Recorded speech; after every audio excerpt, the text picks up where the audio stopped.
దివి నుంచి భూకి దిగి వచ్చిన దివ్యాత్మ స్వరూపులందరికీ కూడా ఆత్మ ప్రణామాలు. ముందుగా జగద్గురు బ్రహ్మర్షి పితామహ పత్రిజీ గారికి, అమ్మ స్వర్ణమాల మేడంకు ఆత్మ ప్రణామాలు. గురువుగారికి, గురువుగారైన సదానంద యోగీశ్వర్ల వారికి ఆత్మ ప్రణామాలు. నిత్యం మనకు ఆత్మజ్ఞానాన్ని, ధ్యానాన్ని అందిస్తున్న మునిబాబు సార్కు, సుగుణ మేడంకు ఆత్మ ప్రణామాలు. ఆత్మ ప్రణామాలు ఫ్రెండ్స్. మనం స్వాధ్యాయనంలో భాగంగా ఆత్మాయనం అనే బుక్ చదువుకుంటున్నాము. ఆత్మాయనంలో నిన్న హాస్టల్ ప్రయాణం మొదలు పెట్టాడు చార్లెస్ వాళ్ళ అన్నయ్య. అతను శరీరం నుంచి సూక్ష్మ శరీరం బయటికి రావటం, దాన్ని చూసి చాలా ఆశ్చర్యపోవటం, ఏం చేయాలా, మళ్ళా ఆ దేహంలోకి వెళ్ళాలని ఆలోచించటం, తను ఆశ్చర్యానికి బాగా లోనవ్వటం జరుగుతుంది నిన్నటి రోజున. ఇవాళ అక్కడి నుంచి చదువుకుందాము. తిరిగి శరీరంలోకి పరిగెత్తిపోవాలన్న కోరిక నాకే మాత్రం లేదు. బయటకు వచ్చిన తర్వాత తన శరీరాన్ని తాను చూసుకోవటం జరిగింది. ఇక మళ్ళీ దానిలోకి వెళ్ళాలన్న కోరిక అతనికైతే లేదంట.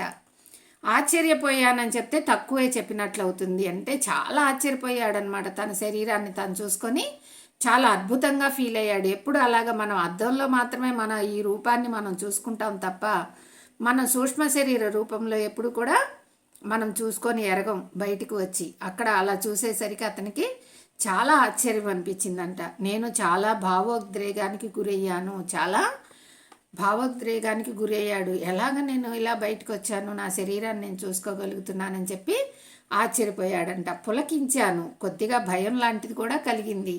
తెలియని దానిని గురించి భయం, అసాధారణమైన దాని గురించి భయం.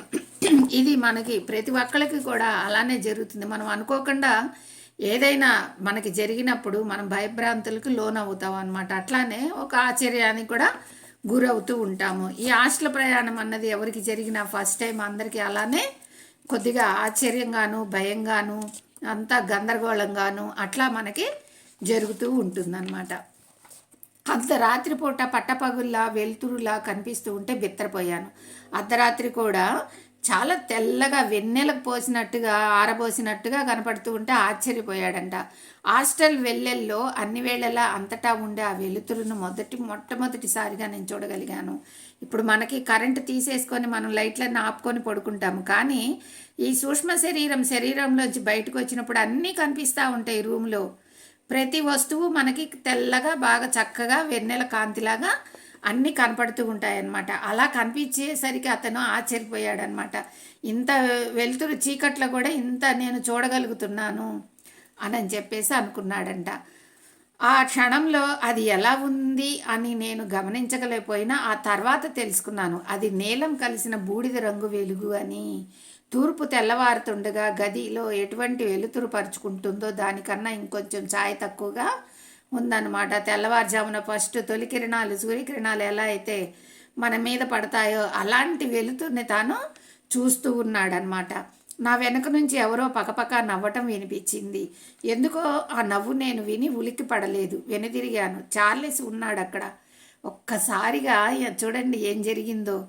ఎప్పుడైతే అలా సూక్ష్మ శరీరం నుంచి తాను బయటకు వచ్చి ఆ బూడిద రంగుగా ఉన్న ఆ కాంతి రేఖల్ని తాను చూస్తూ ఉన్నాడో, తన వెనకనే తన తమ్ముడు నవ్వు వినిపించింది అనమాట. చార్లెస్ అంటే అతని తమ్ముడు అనమాట. ఆ తమ్ముడు చనిపోయాడని తను బాధపడుతూ ఉంటేనే ఇదంతా కూడా జరిగింది.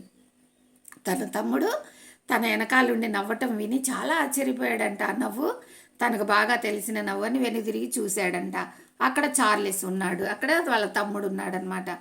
ఆఖరిసారిగా నేను చూసినప్పుడు ఎలా ఉన్నాడో అలానే ఉన్నాడు. చివరిసారిగా తను ఏ ప్యాంట్ షర్ట్ అయితే వేసుకొని తనకి ఆ రూపంలో కనిపించాడు అట్లానే తనకి కనిపించాడంట. నా ఆశ్చర్యము, అపనమ్మకము చూసి వాడికి సరదా వేసినట్లుంది. వాడి ముఖం నిండా రకరకాల ముడతలు, ఆనందంతో పడే ముడతలు. అవన్నీ గతంలో నాకు సుపరిచితాలు. మనం ఎక్కువగా నవ్వుతూ ఉంటే ఏమవుతుంది, ముఖం అంతా ముడతలు పడుతూ ఉంటాయి అన్నమాట. బాగా నవ్వినప్పుడు బుగ్గల దగ్గర, కళ్ళ దగ్గర బాగా ముడతలు వచ్చేస్తాయి అన్నమాట. అవన్నీ కూడా చాలాసార్లు జరిగింది. ఎందుకంటే ఇద్దరు కలిసి ఎన్నోసార్లు వాళ్ళు ఆనంద లోకాల్లో విహరించటం, ఆనందంగా ముచ్చట్లు చెప్పుకొని ఆనందంగా గడపడం జరిగింది. కాబట్టి వాళ్ళకి అలవాటైన ఆ నవ్వుని చూసి తను ఆశ్చర్యపోయాడంట. ఇవన్నీ గతంలో నాకు సుపరిచితాలే. ఆటోమేటిక్గా వాడి చేయి పట్టుకున్నాను. ఎప్పట్లాగే వాడు పట్టుబలంగాను నిజంగాను అనిపించింది. ఈసారి అతను కనపడంగానే ఏం చేశాడు, వెళ్ళి చేయి పట్టుకున్నాడు. పట్టుకున్నట్టుగానే ఉంది, నిజంగానే మామూలుగా భౌతిక దేహంలో చేయి పట్టుకుంటే ఎలా స్పర్శ ఉంటుందో అక్కడ కూడా అలానే స్పర్శ ఉంది. ఎందుకు ఉంది అని అంటే అక్కడ ఉన్నది ఆత్మస్వరూపమే, ఇక్కడ తానున్నది కూడా ఆత్మస్వరూపంలోనే. కాబట్టి ఈ ఆత్మస్వరూపం ఆ ఆత్మస్వరూపాన్ని వెళ్ళి చేయి పట్టుకున్నాడు. అప్పుడు పట్టుకున్న స్పర్శ మామూలుగానే అనిపించిందంట. అంతవరకు నా ఇండియన్ నేస్తాన్ని ఆ గదిలో నేను గమనించలేదు. ఆయన అన్నాడు, అవును అతను నిజంగానే ఉన్నాడు. అప్పుడు ఎప్పుడు ఇదంతా కూడా ఈ హాస్టల్ ప్రయాణానికి సహాయం చేస్తున్న ఇండియన్ స్నేహితుడు ఎవరైతే ఉన్నారో అతను అక్కడే ఉండి, నువ్వు నిజంగానే అతన్ని చూస్తున్నావు, అతని చేయి నిజంగానే పట్టుకున్నావు, నువ్వు నిజంగానే ఆత్మస్వరూప రూపంలోనే ఉన్నావు అని చెప్పి అన్నాడంట. నీ ఎదురుగా చెప్పాను కదా అతను ఎలాంటి శరీరాన్ని ఉపయోగిస్తున్నాడో ఈ క్షణంలో నువ్వు కూడా అలాంటి శరీరాన్ని ఉపయోగిస్తున్నావు. అందుకనే నువ్వు అతనికి ఎంత నిజంగా ఉన్నావో అతను కూడా నీకు అంతే నిజంగా ఉన్నాడు. ఇది వాస్తవమే కదా. మనం భౌతిక రూపంలో ఉంటే భౌతిక రూపంలో ఉన్నవాళ్ళే మనకు కనపడతారు. అదే మనం హాస్టల్ రూపంలో ఉంటే హాస్టల్ రూపంలో ఉన్న వాళ్ళంతా కూడా అలానే మనకి కనిపిస్తారనమాట. ఇక్కడ రెండు స్వరూపాలు ఆత్మకు సంబంధించినవే కాబట్టి ఇద్దరు కూడా ఒకరినొకరు చూసుకోవడం జరుగుతుంది. అదే నువ్వు భౌతిక రూపంలో ఉండి అతను ఆత్మస్వరూప రూపంలో ఉంటే నువ్వు చూడలేవు కదా. కాబట్టి నేను ఈ సూక్ష్మ రూపాన్ని బయటికి తీసుకురావటం జరిగింది అని చెప్పాడనమాట.